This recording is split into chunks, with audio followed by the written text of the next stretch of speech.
Bah vas-y, let's go, Antoine. Ok, donc bonjour à tous, deuxième présentation de la journée. Par moi-même, Nassimé Dekiwak, du coup, membre aussi du LSE, blabla. Je vais vous faire une petite présentation aujourd'hui sur la façon dont va se passer le démarrage de votre Linux sur une architecture x86 64. Voilà. Alors déjà, tout d'abord, pourquoi s'intéresser au boot, pourquoi faire une présentation dessus? Tout d'abord, s'il n'y a pas de boot, il n'y a pas grand-chose qui va marcher. Donc, spoiler sur la fin de l'histoire, vous avez besoin de votre boot. Et au-delà de ça, il va falloir que votre système d'exploitation, qui est donc une fin en soi, on va dire, en termes d'utilisation, puisse utiliser les ressources fournies au niveau hardware par tout simplement par le matériel, par les fabricants qui décident de rajouter au fur et à mesure des features sur l'architecture en question. Et donc du coup, il faut que le process de boot évolue de la même manière, d'une manière modulable, de manière à pouvoir activer ou désactiver des features, et c'est ce genre de choses. On a aussi envie d'avoir un boot qui est de plus en plus rapide, c'est-à-dire moins de code à exécuter, des chargements en mémoire qui sont plus optimisés, et différentes technologies qui permettent donc de booter plus rapidement, d'avoir accès la main à votre système, sur votre système d'exploitation plus rapidement. Et également en termes de sécurité, on n'a pas envie, donc étant donné que c'est l'endroit le plus critique au niveau sécurité en termes de logiciel, car ça se trouve avant votre système d'exploitation, du coup la moindre faille peut s'avérer extrêmement grave. Donc voilà, c'est la raison pour laquelle il faut quand même continuer de s'intéresser au boot, et c'est la raison pour laquelle il continue quand même d'évoluer petit à petit encore aujourd'hui. Alors Linux, ok, d'accord, on va le lancer, mais de quoi est-ce qu'il a besoin? Parce qu'il a besoin d'être mis dans un état afin de lui-même continuer sa configuration et de pouvoir lancer donc les choses qui l'intéressent de la manière dont il a envie pour pouvoir spawn des processus par la suite. Alors il a besoin tout d'abord bien sûr d'une initialisation du hardware en amont. Il a besoin aussi d'être chargé en mémoire. Il a besoin donc qu'on lui donne le flow d'exécution bien sûr. Et on a besoin d'initialiser pour lui donc un certain nombre de choses qui vont être dépendantes de l'architecture sur laquelle il va tourner, d'accord. Linux, ça tourne sur un nombre important d'architectures, et du coup, il faut choisir en fonction de ça quelle chose activer.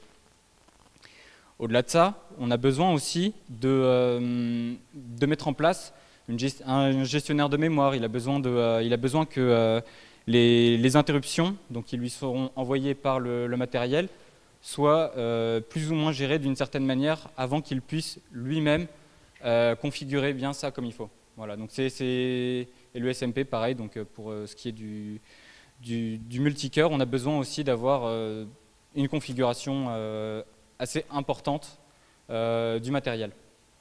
Voilà. Donc toujours se positionner dans le cas où réfléchir, on est avant le système d'exploitation. Il y a aussi des problèmes avec étant donné que, comme je vous l'ai dit, il y a les architectures évoluent, il faut rester compatible sur les premières, d'accord. Et les premières, ça peut rester des trucs antédiluviens qui n'ont rien à voir avec les ordinateurs que l'on utilise aujourd'hui. Et c'est la raison pour laquelle on va se taper des cas parfois qui sont assez étranges. Donc oui, le système aussi de boot est spécifique. Celui de Linux est différent de celui de Windows, et ainsi de suite, bien sûr. Et il va choisir de faire des choses de différentes manières. C'est la raison pour laquelle il faut aussi fournir au bootloader, donc composant logiciel qui va s'occuper de booter Linux, d'avoir la main, dans certains cas, en fonction de ce qu'il veut faire, sur le système d'exploitation. Donc on verra aussi qu'il y a des mécanismes de hook.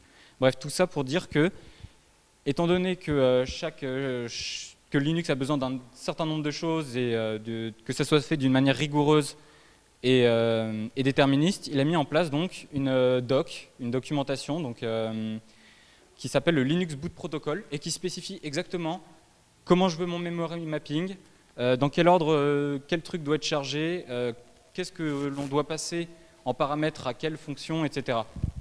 En fonction de comment on veut le booter.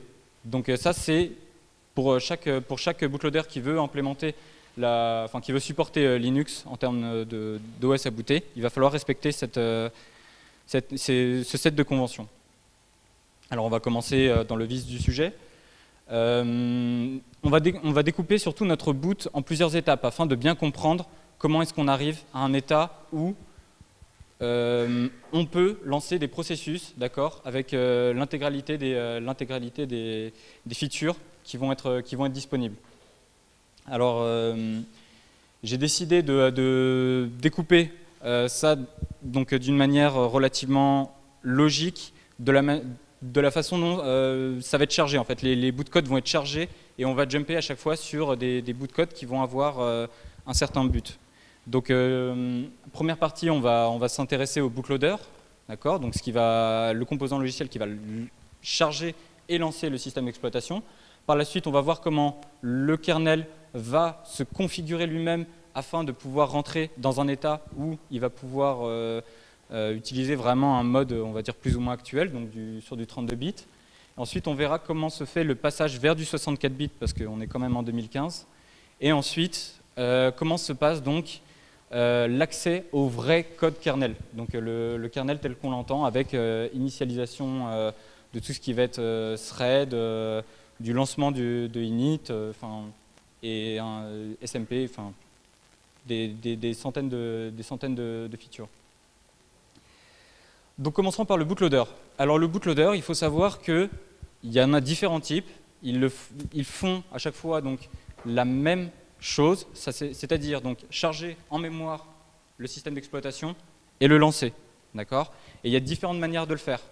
Alors vous allez avoir la partie legacy qui était la manière, on va dire, ancienne de le faire, et vous avez un nouveau standard qui a été créé relativement récemment, qui est l'UEFI, et qui commence à être supporté par de plus en plus de bootloaders. Donc voici une liste des bootloaders, on va dire les plus connus, Lilo, Grub2 et SysLinux, entre autres, qui sont de relativement gros projets chacun, dont par exemple Grub2 qui avait l'habitude de pouvoir lancer Linux en legacy mode. Eh bien, ils ont rajouté dans le projet la possibilité de booter en EFI. C'est pour dire que c'est quand même des features que l'on a envie d'utiliser, qu'on a envie d'implémenter et qui sont très bien implémentées au sein du kernel Linux. Donc pourquoi pas les utiliser. Alors pour ceux qui ne connaissent pas, petite séquence de boot de Grub2. Donc pour des raisons legacy, donc bien sûr le BIOS prend la main, va donner le flow d'exécution à Grub, d'accord. Et après donc avoir chargé en mémoire donc le premier secteur,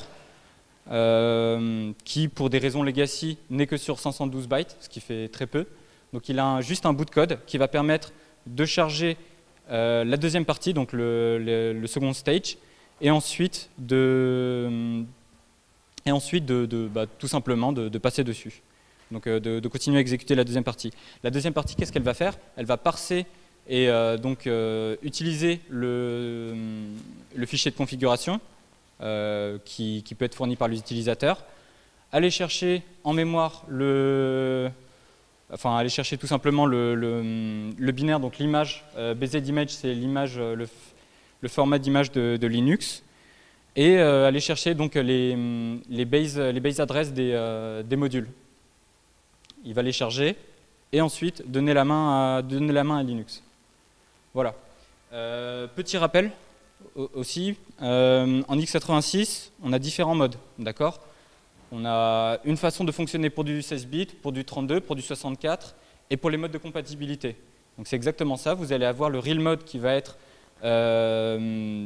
qui était utilisé donc de façon très ancienne, c'était à l'époque où en fait le bus d'adresse était sur 20 bits, les registres sur 16, et du coup on pouvait adresser seulement 1 meg de mémoire, donc peu. Et par la suite donc, a été créé le Protected Mode qui va être du 32 bits, avec possibilité d'avoir de la segmentation, etc., donc des mécanismes de protection de la mémoire. On a un mode de rétrocompatibilité, donc quand on est sur du 32 bits, d'exécuter du 16 bits via donc, le V8086 mode, qui s'utilise avec le syscall VM86. Et ensuite, on va avoir le long mode, qui permet de passer en 64 bits, et qui a également un mode de compatibilité pour du 32, et voilà. Alors, le Linux Boot Protocol, qu'est-ce qu'il y a dedans? D'accord, donc on a une spec, c'est très bien, etc. Mais en quoi c'est vraiment utile? Le Linux Boot Protocol, en fait, spécifie comment passer des informations. Donc quand on est le bootloader et qu'on a envie de passer des informations au système d'exploitation Linux, on va utiliser donc cette spécification.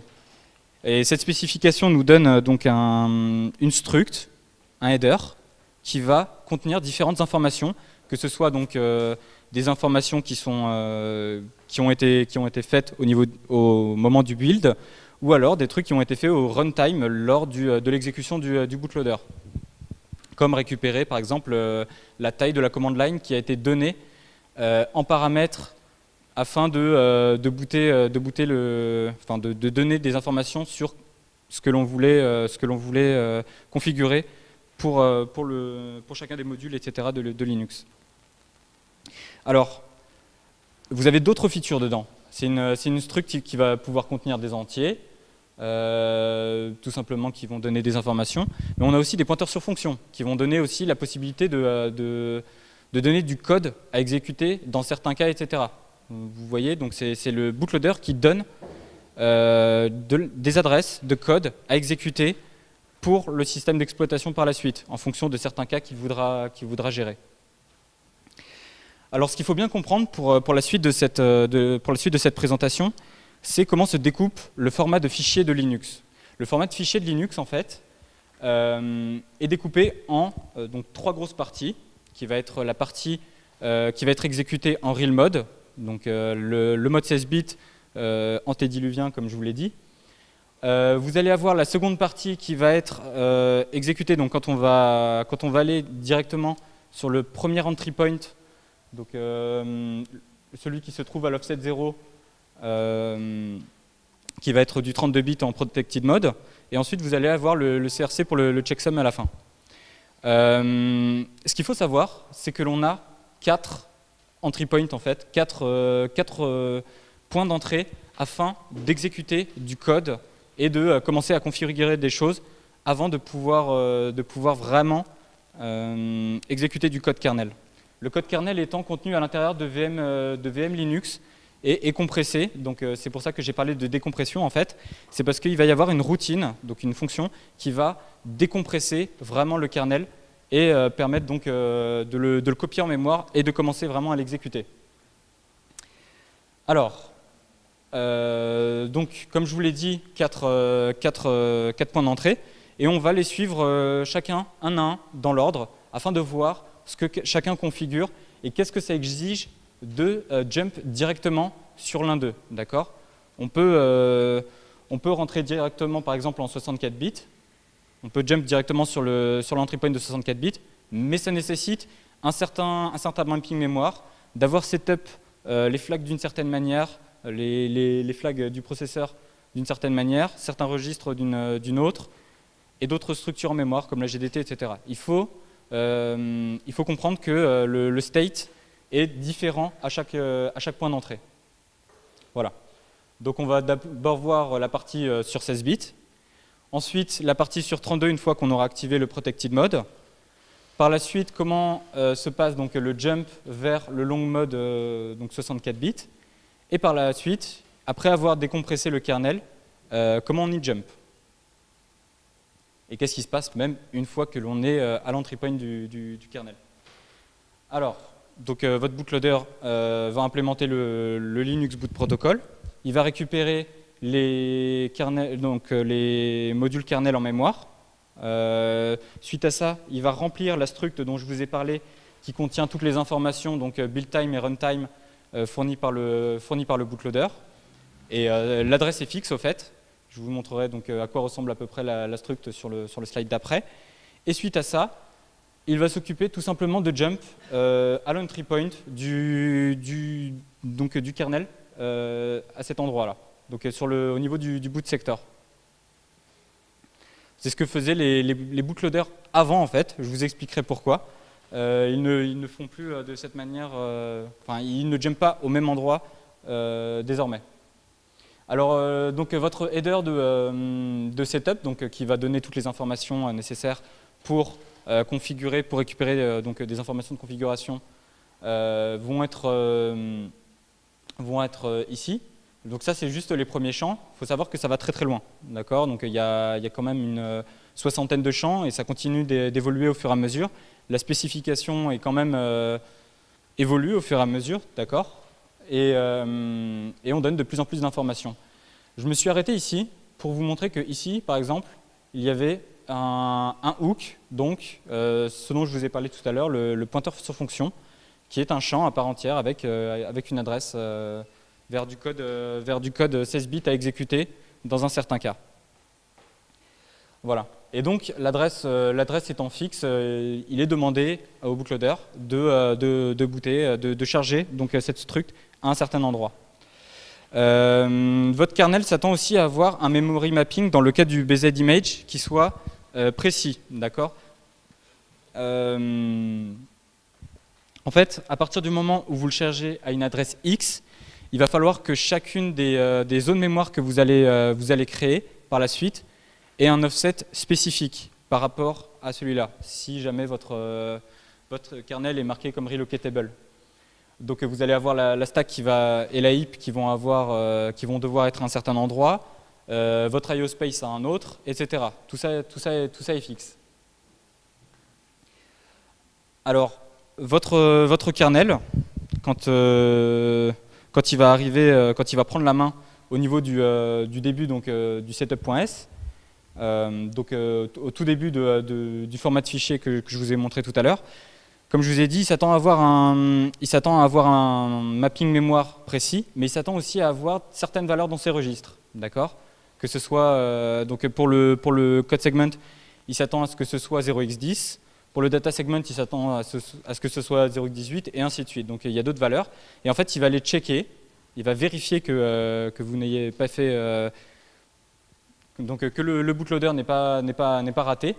Et ensuite, il va vérifier qu'il a bien reçu l'intégralité des informations sous la forme d'une struct, les boot params, donc les boot parameters, qui sont en fait tout simplement le header que vous avez vu juste avant, copié vers une struct en mémoire. Voilà. Il demande également à ce que les interruptions soient désactivées. Et voilà. Ok, génial. On arrive dans Linux. Qu'est-ce qui se passe? Alors tout d'abord, le premier truc que fait Linux, c'est vérifier si on lui a demandé d'utiliser le stub EFI, donc, qui est le boot code pour que Linux soit chargé automatiquement par les routines EFI. Et si c'est activé, ça c'est build time. En gros, c'est quand vous allez compiler votre kernel que vous le spécifiez. Et bien votre Linux, c'est un PE. Alors PE, pour ceux qui ne le savent pas, c'est le format de fichier qui est utilisé sous Windows. Et donc c'est assez marrant de se dire que votre Linux c'est un fichier au format retrouvable sur Windows. Alors par la suite, donc on va se retrouver dans underscore start, qui lui-même va appeler underscore setup, start of setup, pardon. Et en fait, ça va être là où va se faire le début de l'initialisation de configuration en fait des registres, de check si vous n'avez pas fait de problème, de mettre en place une stack, de mettre en place une heap et de jumper à l'endroit spécifié. Voilà. Comme je vous ai dit, donc, check des registres. La stack, est-ce qu'on en a besoin? Ça va être spécifié par les boot parameters. D'accord? Vous pouvez aussi donner l'information, c'est bon, je t'ai setup une stack, tu n'as pas besoin de t'en réallouer une. Il y a aussi donc, le setup de la BSS, il faut la mettre à 0. Et ensuite, il va s'occuper de jump au bon endroit. Alors, petit problème, quand on suit le code, actuellement, donc, là c'est sur une version 3.18, on voit qu'on arrive là, au tout début du fichier. On commence à définir le header MZ, qui va donc être le header pour spécifier qu'on est sur un PE. Et alors, petit problème, on jump à start 2, et à start 2, on se rend compte que on va exécuter ça. Et ça, c'est quoi? Eh ben, c'est tout simplement en fait une routine qui va nous dire print-moi ce message de bug. Comment ça, de bug? On suit, on va aller voir le truc.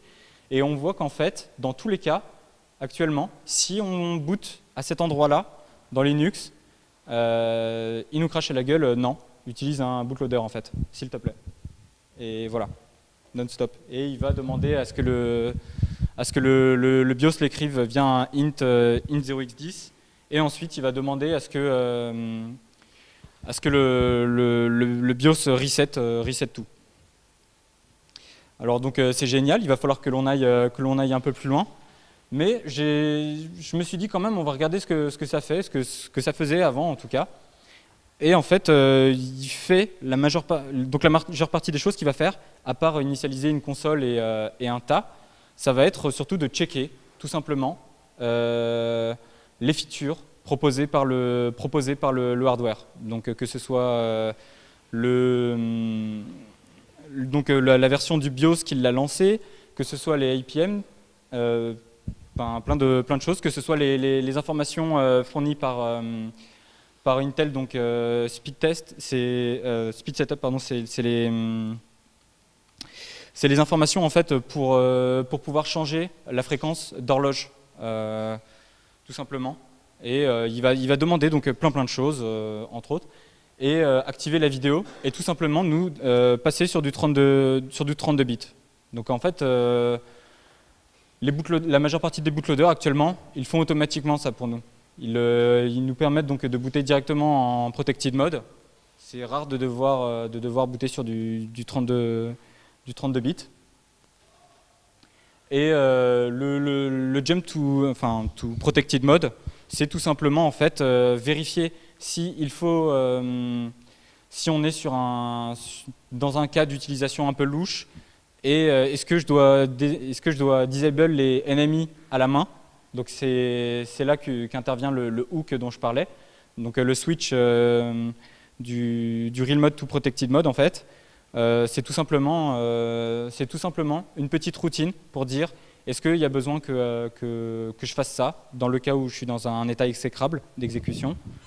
Il va activer donc la gate A20. Donc la gate A20 c'est tout simplement la 21e pin du bus d'adresse. Vous savez, comme je vous ai dit, donc les 20 premières c'était les seules qui étaient utilisées. Donc il n'y en avait que 20 en fait de base sur le bus d'adresse. Il va demander tout simplement aussi un reset du coprocesseur, de masquer les interruptions. On setup une petite IDT, une petite GDT à la va-vite afin de pouvoir booter. Et voilà, tout simplement on fait notre jump. Alors, comme je vous ai dit, des hooks, c'est une manière de dire au système d'exploitation exécute ça. C'est à utiliser en dernier recours, d'accord? La majeure partie du temps, si vous pouvez choisir, vous décidez d'avoir le code au sein même du système d'exploitation pour qu'il puisse effectuer les bouts de code lui-même, avoir la main en fait sur ce qui se passe. Mais c'est quand même assez marrant de se dire, tiens, Linux m'a filé la main, je peux commencer à exécuter un peu ce que je veux. Donc on se retrouve dans le 32 bits. On a passé l'étape un peu, donc qui marche même plus d'ailleurs du 16 bits. Et donc on se retrouve là. Ok. Donc là c'est là où on commence à exécuter du code qui va devenir légèrement plus intéressant.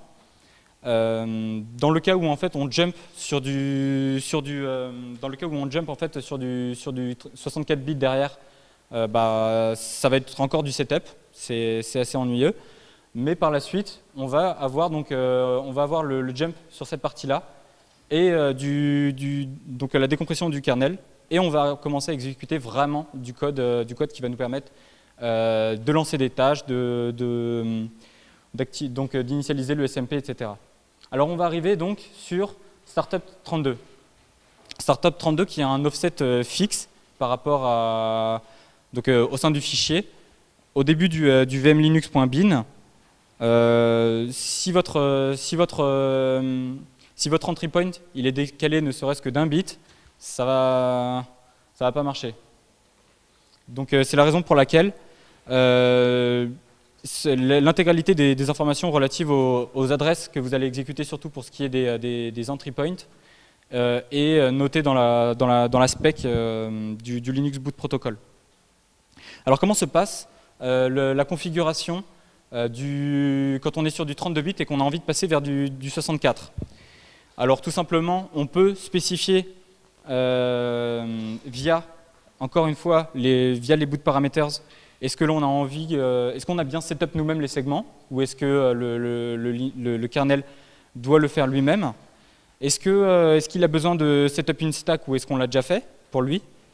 Vérifier aussi, ça pourrait être utile, est-ce que le long mode est supporté par le CPU? Ça pourrait être pas mal. Et surtout de calculer donc la différence entre l'adresse où on est censé être exécuté et l'adresse où on a été chargé. D'accord? Donc la relocation va être calculée à cet endroit-là afin de pouvoir connaître l'offset auquel placer le kernel qui va être décompressé. Et par la suite, on va juste mettre à jour la GDT afin de passer en 64 bits. Alors la GDT, petit rappel, donc ça va être votre table des descripteurs qui va définir en fait vos zones mémoire, que ce soit donc vos zones de code et vos zones de data, kernel et user. Vous allez avoir également votre TSS, donc votre entrée qui va permettre donc de faire du task switching au sein de votre kernel. Et donc en fait, il va falloir les passer en 64 bits. D'accord? Donc en fait, de base, on est sur du flat, c'est-à-dire qu'en fait, on va dire mes zones mémoire commencent à 0 et finissent à la fin de la mémoire. Donc 0xff jusqu'à 32 bits, quoi. Là, on va les passer, on va faire exactement la même chose, mais au lieu d'avoir 0xff et 32, sur 32 bits, on va l'avoir sur 64. Voilà, il fallait juste le faire.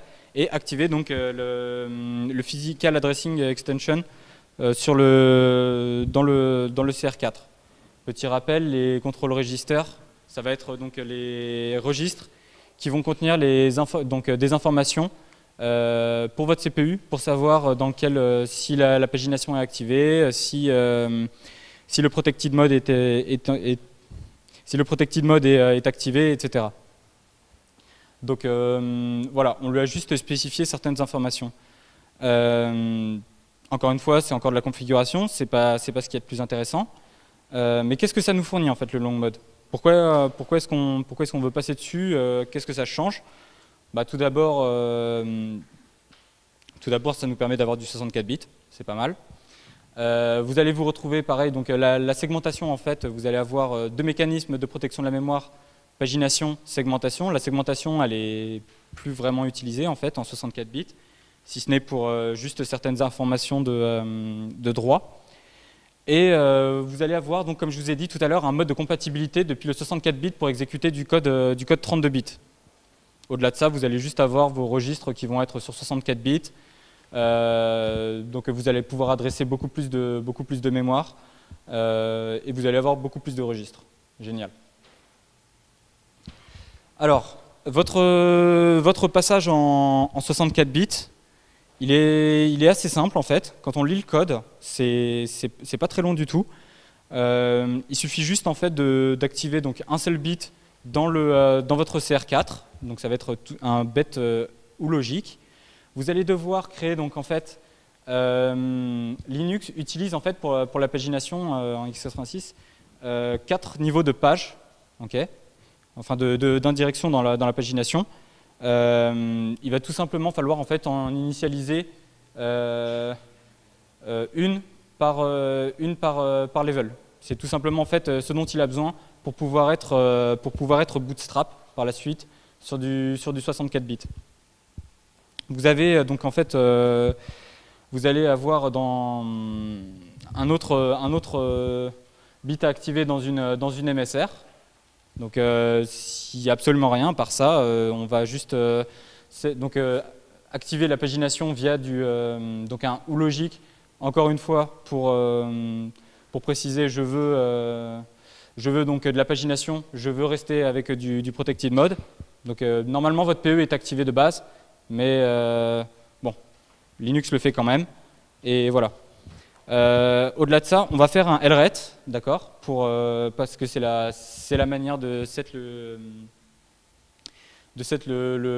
IP et le code segment. Et c'est la raison pour laquelle donc on va push notre kernel code segment qui est donc maintenant sur 64 bits.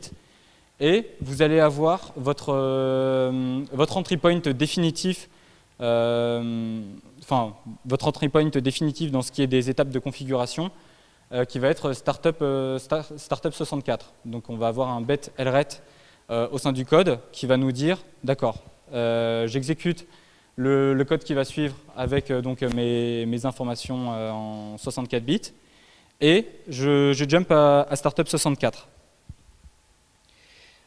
Encore une fois, donc votre entry point, comme tous vos entry points, il est fixe, l'adresse est fixe.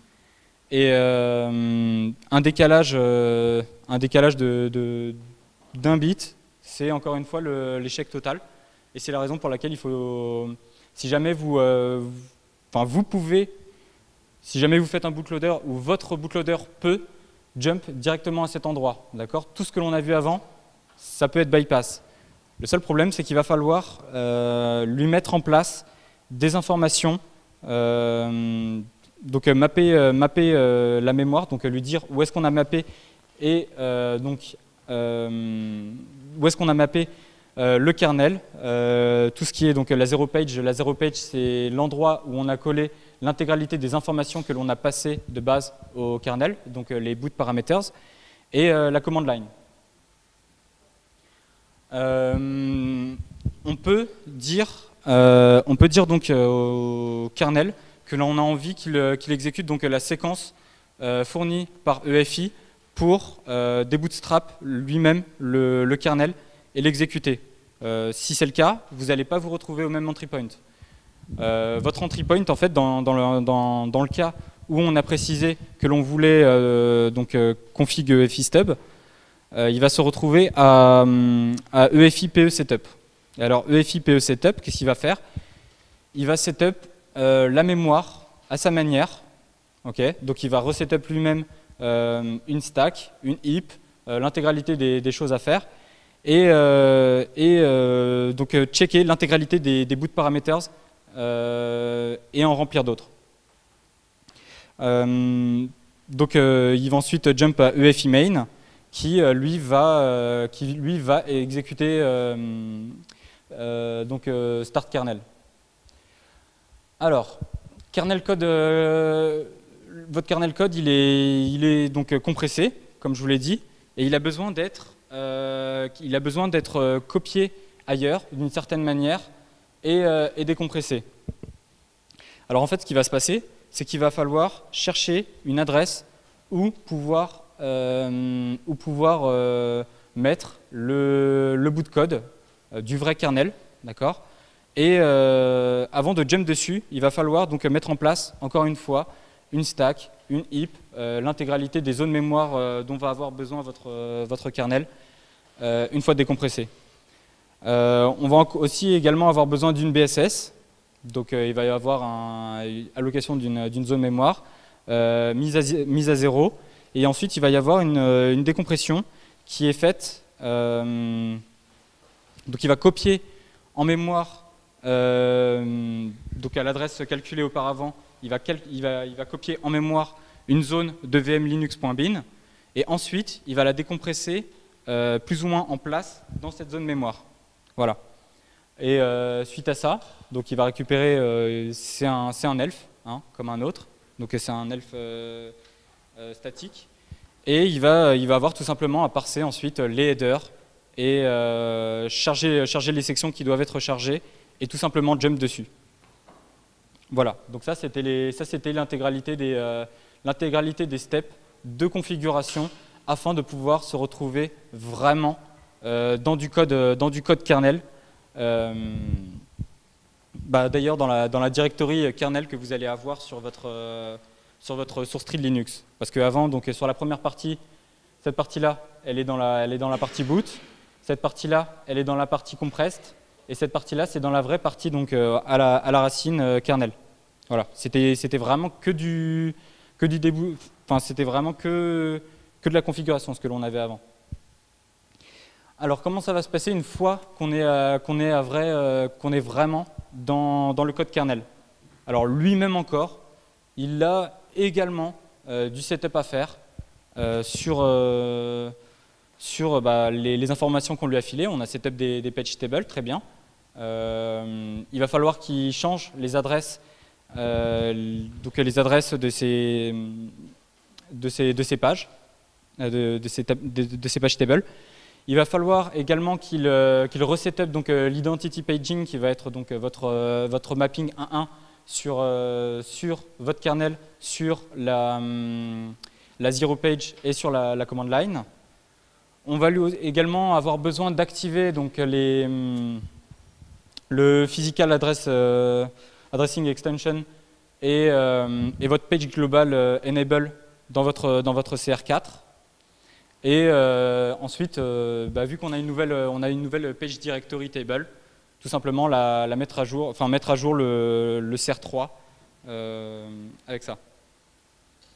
Ok, génial. On est enfin dans start kernel, la fonction qui fait à peu près 300 lignes et qui s'occupe d'initialiser l'intégralité des choses dont a vraiment besoin Linux pour booter.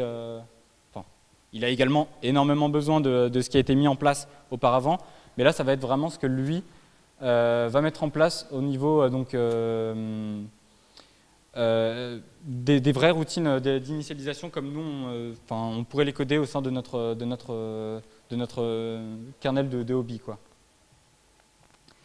Alors, donc start kernel, c'est une fonction, c'est une fonction qui va lancer l'intégralité des fonctions d'initialisation pour chacune des features, pour absolument tout, que ce soit le SMP, que ce soit le thread init, que ce soit donc une vraie gestion des interruptions au niveau de l'IDT. Le seul problème, c'est qu'elle ne prend pas d'arguments. Du coup, en fait, l'intégralité du state est censée être mis en place. D'accord? Donc, vous pouvez toujours jouer à vous amuser à aller directement dessus, mais vous allez avoir besoin de state, mais énormément de state à l'avance. Donc c'est la raison pour laquelle en fait les bootloaders actuellement tendent à booter en fait sur la partie qui est au début de la partie donc à l'offset 0x200 au sein de votre vmlinux.bin afin de pouvoir exécuter directement le long mode. Alors qu'est-ce qui va être lancé par start kernel? Pas tout en fait. C'est tout. Ça va être votre scheduler, ça va être vos API, ça va être votre RCU, ça va être la gestion de la mémoire, ça va être l'intégralité en fait du code qui se trouve au sein de votre kernel tel qu'on l'entend.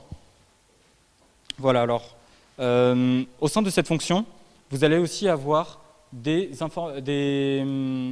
if-def, si vous regardez le code, des if-def de la partie EFI en fait, qui s'intéressent à savoir est-ce que je dois lancer telle chose, est-ce que je dois lancer telle chose, est-ce que je dois lancer telle chose. Même au sein de l'initialisation en fait de votre kernel, au sein de la séquence de boot, et même donc très tard, comme vous pouvez le voir, dans Start Kernel, qui est vraiment la dernière étape en fait de lancement de votre kernel, il va checker en fait si il doit activer tel ou tel service. EFI en fait fournit une API pour booter votre kernel, pour setup énormément de choses, mais il fournit également des services à exécuter pour fournir des informations au prochain reboot, par exemple, sur votre système, des informations pour le time, entre autres, etc. Voilà. Donc en fait, on peut se rendre compte que votre kernel, il se passe énormément de choses en fait avant de se retrouver à la fonction qui va elle-même s'occuper de vraiment initialiser l'intégralité des composantes logicielles qui sont les plus utilisées, que ce soit donc au sein de votre ordinateur, de votre système d'exploitation. Vous allez avoir différents types de bootloaders qui vont faire donc chaque chose d'une manière différente. Comme vous pouvez voir, on peut arriver au niveau de la séquence de boot de Linux à différents endroits et de différentes manières. L'important, c'est d'avoir donc une idée de ce que l'on doit avoir fourni au système d'exploitation pour qu'il puisse vraiment utiliser ce bout de code et que ça fonctionne, que l'intégralité des checks derrière puisse fonctionner. Afin de faciliter tout cela, donc, la majeure partie des bootloaders récents essayent d'implémenter en fait le standard EFI. Étant donné que la majeure partie du code il fournit un stub en fait qui est beaucoup plus simple qu'avoir donc un BIOS plus un bootloader, etc. On va dire tout ça séparé.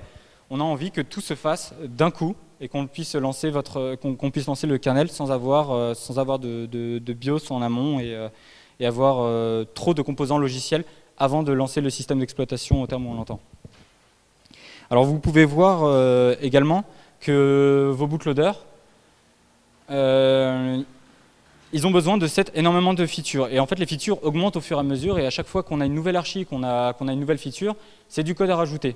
Et le seul problème, c'est qu'on n'a pas envie d'avoir à chaque fois le bout de code. Du coup, il faut le rendre assez modulable.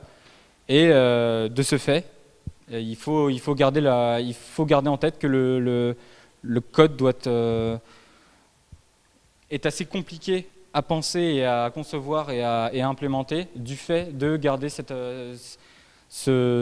base de code modulaire, d'accord. Par exemple, pour grub2, pouvoir implémenter un nouveau standard de boot tel que UEFI, c'est pas une mince affaire. C'est pas mal de bout de code et du coup, il faut avoir pensé le truc en amont. Donc voilà. Et du coup, c'est pas facile du tout d'avoir un bootloader qui s'adapte vraiment à la façon dont évolue le hardware et ce que le système d'exploitation en fait. Donc l'EFI, c'est une très très bonne alternative à ce qui était là avant, donc au boot legacy, et fournit une API très complète pour pouvoir configurer exactement ce que l'on veut de la manière dont on veut. Voilà. Merci beaucoup d'avoir écouté cette présentation et j'espère avoir des questions.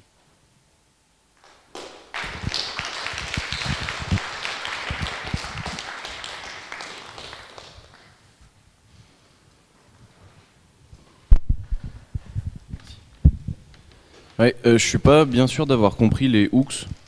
C'est des pointeurs sur fonction qui sont appelés. En fait, c'est du code en real mode.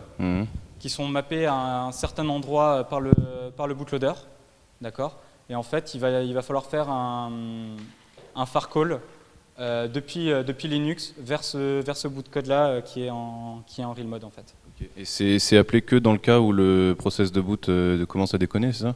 En fait, c'est dans le cas où après avoir testé des informations sur l'environnement matériel, il se rend compte qu'en fait, il va falloir que certaines choses soient exécutées d'une manière particulière, d'accord.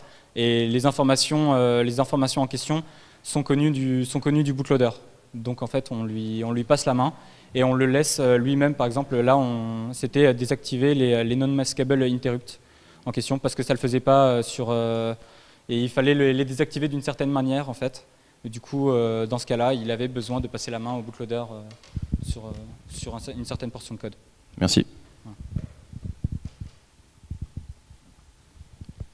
C'est tout ? Ok, bah merci beaucoup encore une fois de m'avoir écouté.